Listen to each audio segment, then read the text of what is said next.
Hey, Jimmy, just wondering if this week reminds you at all of your first game, your first start for the 49ers, which was in your hometown. Is the excitement level similar to that? And how do you sort of manage excitement levels when it comes to locations of games? Yeah, definitely. Yeah, it's an exciting week. Get to go back to where it all started for my NFL career, but it's it's a little different than the Chicago week 2 years ago. I feel like I've come a long way learning the offense and things like that. So I feel a little different going into this one, but the excitement levels, it's the exact same. It's a exciting week, and can't wait for Sunday. Jimmy, one of the things Belichick told us this week about the pre-draft process with you is that he knew it would be a transition for you because you didn't do a whole lot of stuff under center or play action, turn your back to the defense, that type of stuff. How much did the Patriots coaching staff help you and improve that part of your game, just given now that it's so important with what you do in this offense? Uh, Tremendously. I mean, Coach Belichick was right about that. It's just my college offense. I mean, like every college offense, it's just so different than the NFL game. Mike points, ID in the fronts, coverages, all that stuff you had to do in New England, and so it set me up for everything here. Made the transition a lot easier, and but initially, I could remember the first OTAs and training camp. It was rough going from college to the NFL. That's why when you see these guys come in and start right away, it's impressive. Hey, Jimmy, I remember when you first showed up off the plane in 2017, we were asking you a bunch of questions about the Bay Area, and obviously you hadn't been anywhere yet, and you were excited to see everything. Obviously now you've lived in the Bay for a few years. I'm wondering, now that you're going back to Boston, now you could compare and contrast, both NFL regions that you've been in. What do you miss about Boston? What's different about the Bay Area? What are your general impressions of having been able to live and play on both coasts? We'd be here for a while if I told you all the differences. I mean, it was quite a change. I mean, honestly, just whether it's the organization, the fan base, the weather is drastically different, which I really like the West Coast weather, so pretty easy to get used to. But everything, I mean, honestly, everything was different. The one consistency I would say is the locker room. It was a similar atmosphere as far as people being together, pulling in the same direction, and that was one thing that. When I initially got traded here, I was going to be a free agent at the end of the year, but it really stuck out to me just how together this team was. It was a young team, but at the same time, it was just, the connection. It was real, and guys weren't faking it, and that's why I fell in love with this team. Hey, Jimmy, what's the number one rule in facing a Bill Belichick defense? Number one rule? Yeah. All right. Is that a trick question or something? No, I just want to. You should know if there's a question, if the answer, so you should know it. I mean, it's really just you got to be on your toes. I think finding the safeties is a big part of it. They do a great job mixing and matching their DBs, a lot of different personnel groups. But it's at the end of the day, you just got to go play ball. They're going to do something that we're not preparing for, and it's just at the end of the day, you got to play ball. Hey, Jimmy, obviously the Dolphins with Flores and even some of your former teammates with the Patriots, certain storyline was you didn't have your best game, and that maybe they were on to you.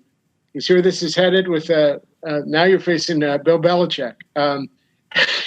So anyway, not that you're like, oh, geez, what am I going to do now? But, I mean, obviously he knows you very well, and more so than maybe most weeks, might that be a challenge that you look forward to? Well, my ankle's feeling a lot better than it was in the Miami week, so I think that'll definitely help out a little bit. But yeah, as far as the scheme, it's they come from the same tree, but that type of defensive scheme is so you just gotta be ready for anything. They could do what they're showing on film, they could not. So it's kind of just it's a game plan defense, and you just gotta be ready for in-game adjustments. Jimmy, super important question. George just told us that you inadvertently created National Tight End Day a few years ago. Do you remember that? And also, does that disappoint you that there's not a National Quarterback Day? No, I'm all right with it just being National Tight End Day. Those guys, they need some love too, and they don't get enough of it in my opinion. But yeah, it was a Detroit game Detroit my second year here, I think. Yeah, I was just trying to get George, Selleck, all those guys fired up, started declaring it National Tight End Day, and now it's a holiday. So congrats for those guys. Jimmy, Bill Belichick clearly loved coaching you. You can hear it in his voice when he talks about you. What did you like about playing for him? There's a number of things. Coach, being my first coach in the NFL, he was just very honest.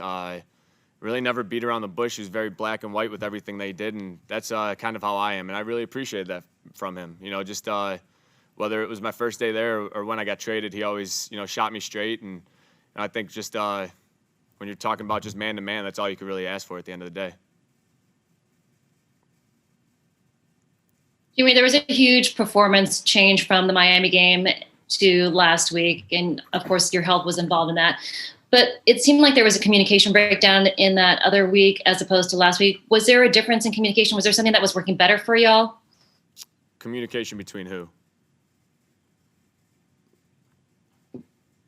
Just between you and the line and everybody on the offense. It seemed like everything moved smoother. Was it a better communication? Were there issues the week before? What was fixed? No, it was more so. Personally, my ankle just was getting better and better, and I think it'll keep doing that week after week. That personally was my biggest game, but yeah, I don't know. I wouldn't say there was one thing in particular that stuck out. It was just guys going out and executing. I think what happened in the Miami game put a sense of urgency underneath everyone, kind of lit a fire under them, and I think that's good for our guys. We had a great week of practice, and it transferred to Sunday. Two more. Given your familiarity with Belichick and that defense, do you find yourself, did you find your mind trying to anticipate what they're going to do against you? And do you have to sort of guard against that, kind of letting yourself kind of focus in on one particular thing that they might do? Well, it's kind of a balancing act. You know these little intricacies and things like that, but you're also watching the film and breaking it down that way. So, yeah, it's a lot of information that you're breaking down and taking in, but at the end of the day, you just got to go out there and play football. It's when you get between those white lines, they could, do the same coverages, different coverages that they've been planning, and yeah, you just got to go play ball. Last one. Matt just took my question. It was going to be about being on the practice squad and seeing if Belichick would use that against you at any point. So I'm going to come up with something off the cuff. Actually, I don't have anything. Barrows took it. I apologize. All right. Well, That's it. I'll end it there. All right. We'll get you next time. See you guys. Hey, faithful, subscribe to our YouTube channel.